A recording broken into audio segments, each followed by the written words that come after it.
Olá, irmãos, amigos, sejam todos bem-vindos ao canal. Hoje nós vamos estar comentando a respeito do livro do profeta Zacarias. E como o livro traz assunto bem grande, para não ficar o vídeo tão longo, nós vamos dividi-lo em duas partes. Primeira, nós vamos estar falando um pouquinho mais sobre o autor, quem era Zacarias, as divisões, e vamos deixar a segunda parte para falar apenas das visões que aparecem no livro de Zacarias.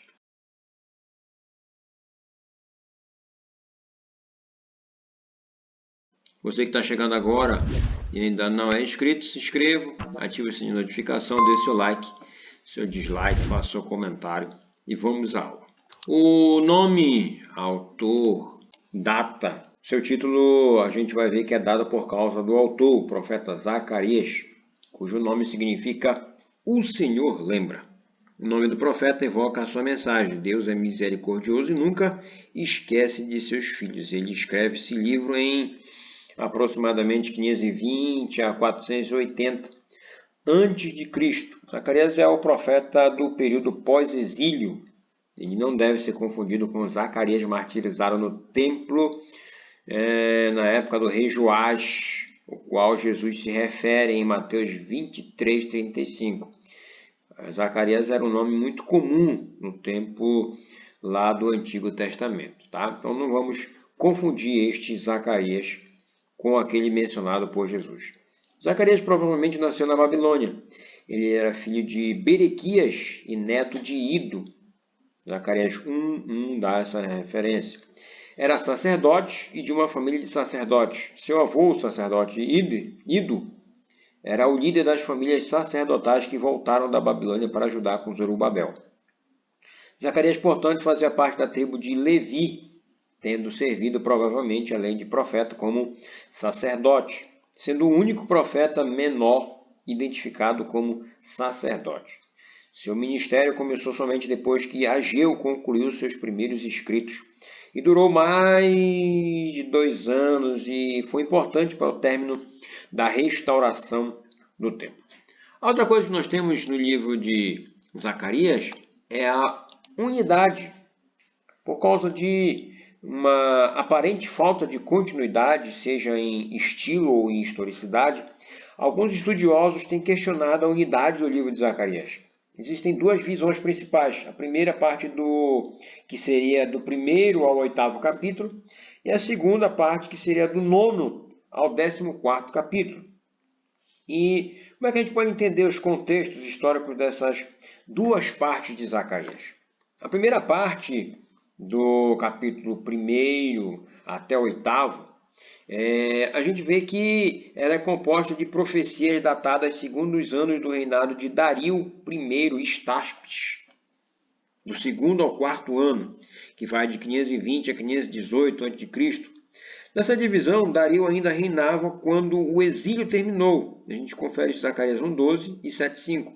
No entanto, muitos judeus estão na Babilônia. Zacarias 2:6. Outros se espalharam pelo mundo. Capítulo 8, versículo 7.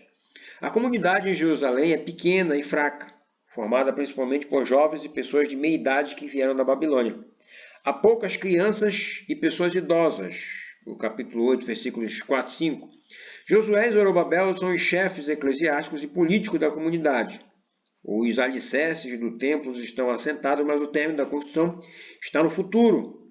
Contudo, à medida que o livro se desenrola, em dezembro de 518 a.C., o santuário fica suficientemente pronto para que os sacerdotes já estejam nele. É o capítulo 7, versículo 3.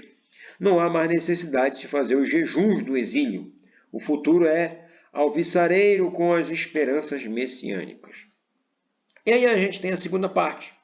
Na segunda parte, os israelitas eles enfrentam um novo conjunto de forças históricas e as palavras que lhes são dirigidas revelam um espírito diferente. Não há referência à construção do templo, ou sequer uma única reflexão sobre os acontecimentos sobre cuja pauta Zacarias I foi escrito.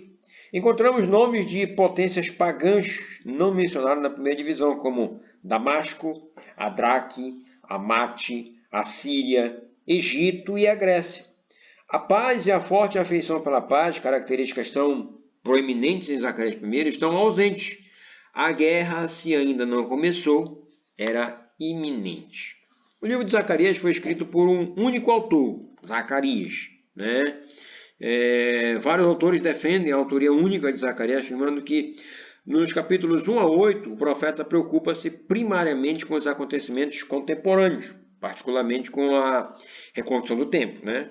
Ao passo que nos capítulos 9 a 14, ele vai lidar com os acontecimentos futuros, como a vinda do Messias e a glória do seu reinado. Por conseguinte, é natural que a primeira divisão seja de estilo histórico, enquanto que a segunda de estilo apocalíptico. Outro sim, é provável que a primeira parte da profecia pertença à vida do jovem Zacarias, a segunda da sua idade avançada. E qual a mensagem de Zacarias? O início do livro é um chamado à conversão do povo. Deus esteve irado, mas naquele momento haveria tempo para um relacionamento pessoal com ele. Assim como ele agiu no passado, ele zela ainda para que sua palavra seja cumprida.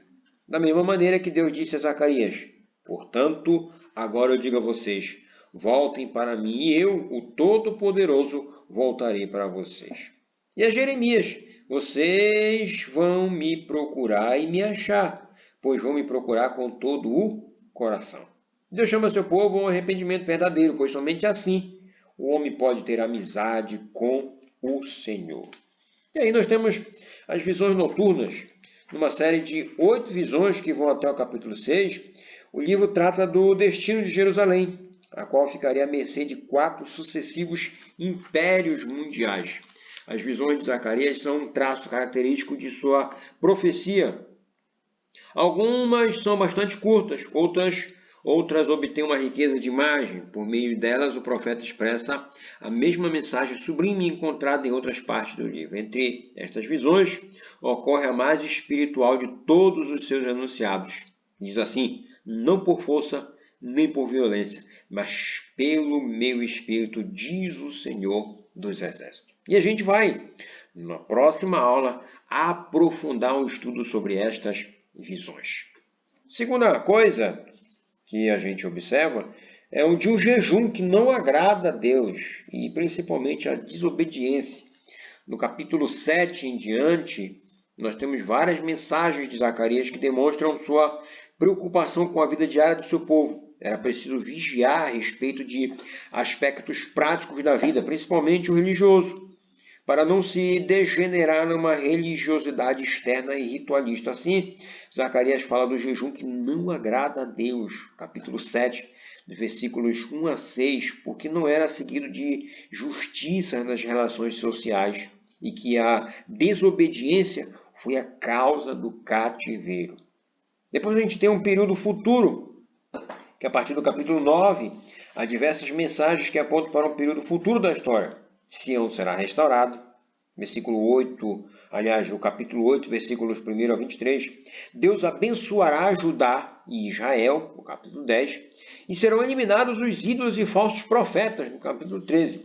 Então, Zacarias tem a maior parte de sua profecia se cumprindo em Cristo, o Messias. E qual o objetivo das profecias de Zacarias? A gente observa que a profecia de Zacarias tinha 2 objetivos. Em primeiro lugar, desafiar os exilados que retornavam a Judá a voltar para o Senhor, purificar-se de seus pecados e experimentar novamente as bênçãos de Deus. E, em segundo lugar, confortar ou motivar ou emotivar o povo quanto à reconstrução do templo e à futura obra que Deus faria entre os israelitas. E como a gente pode ver Jesus Cristo em Zacarias?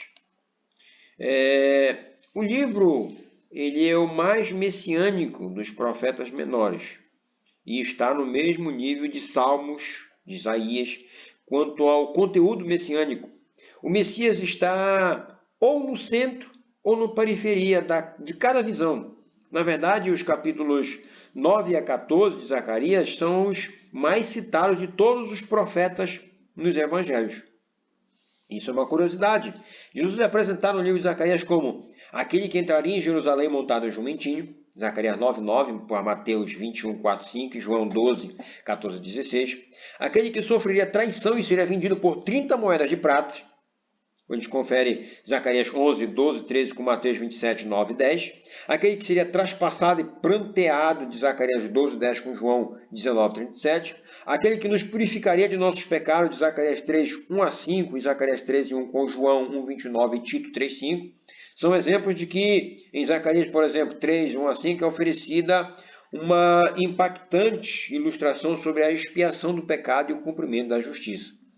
A substituição das vestes imundas do sumo sacerdote por vestes cerimoniais fazem notável alusão à obra de Cristo, mediante sua morte expiatória. Jesus retira nossas vestes sujas e reveste-nos de sua própria justiça.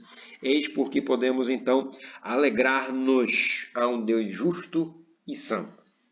É importante salientar que Cristo é o centro de todas as coisas, né? Colossenses 1,16 diz. Por isso, nós vemos que o Antigo Testamento aponta detalhes proféticos acerca da vida e obra redentora de Jesus, para patentear de fato que ele seria o descendente de Davi e que estabeleceria um reino inabalável.